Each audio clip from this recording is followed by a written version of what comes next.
Bonjour Michel Jean, merci beaucoup d'être avec nous sur TV5 Monde. Vous avez reçu le prix littéraire France-Québec 2020, prix que vous avez d'ailleurs dédié à toutes les communautés autochtones du Québec. Alors, vous racontez l'histoire d'Almanda Siméon qui, au soir de sa vie, remonte en fait le fil de son existence.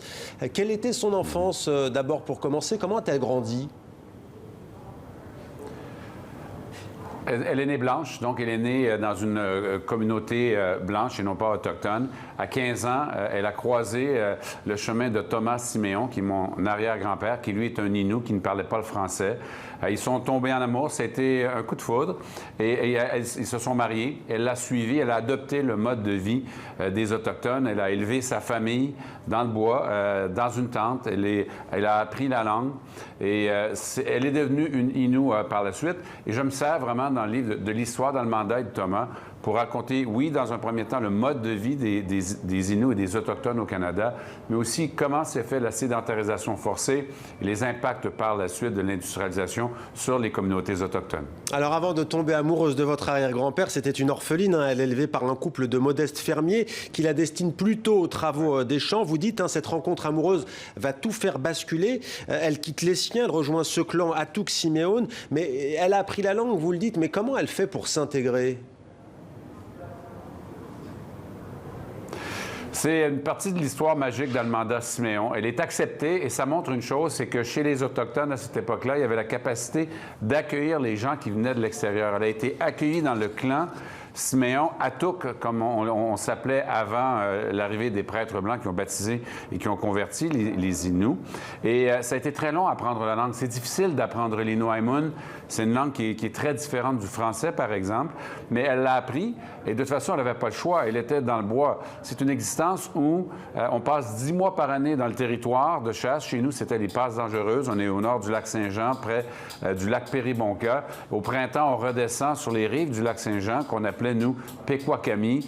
On vend les pots, les gens se regroupent et repartent à la fin de l'été encore dans le nord. C'est une vie, donc, de nomade, mais Almanda a adopté ce mode de vie-là. Et quand on a lancé le livre à Mashtoyash, la directrice du musée me disait « Merci d'avoir écrit un livre sur un personnage important de notre communauté. C'est quelqu'un qui, de la vie de tous, maintenant, était une Innu, par adoption, si on veut dire. » Et l'autre grand personnage du livre, vous l'avez cité, Pequakami, c'est donc ce lac. J'aimerais lire un extrait. Ouais. « Venir me réfugier au lac comme ce matin m'apaise, car il me rappelle qui nous avons été et qui nous sommes toujours. Pequakami, ta surface lisse se mêle à l'horizon, le soleil s'y mire comme dans une glace et ce miroir me renvoie à tous mes souvenirs. » Parmi ces souvenirs, on va en citer un, peut-être Michel Jean, c'est la manière dont cette femme a réussi à briser le tabou de la condition féminine au sein de cette communauté Innu.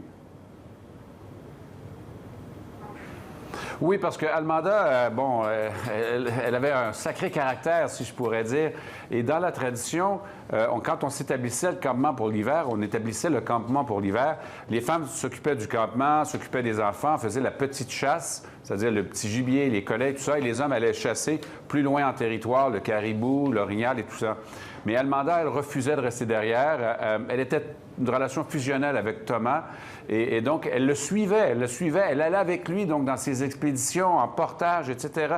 Et c'était la seule à l'époque à vouloir faire ça, mais pour elle, il n'était pas question de rester derrière. Elle était chasseuse, elle était trappeuse, elle aussi. Et en ce sens-là, ça a été une femme qui a montré le chemin, qui a montré aussi, qui a réussi, même chez les Inuits, à briser les barrières et à briser le cadre des relations sociales. Et on sent aussi que ce besoin de liberté qu'éprouvent les peuples nomades, il est encore aujourd'hui d'actualité. Une question plus personnelle, Michel Jean. Vous, comment ça vous a construit? Qu'est-ce qu'il reste de cet héritage? On vous connaît comme journaliste, comme écrivain également. Qu'est-ce que ça vous a apporté? Ouais.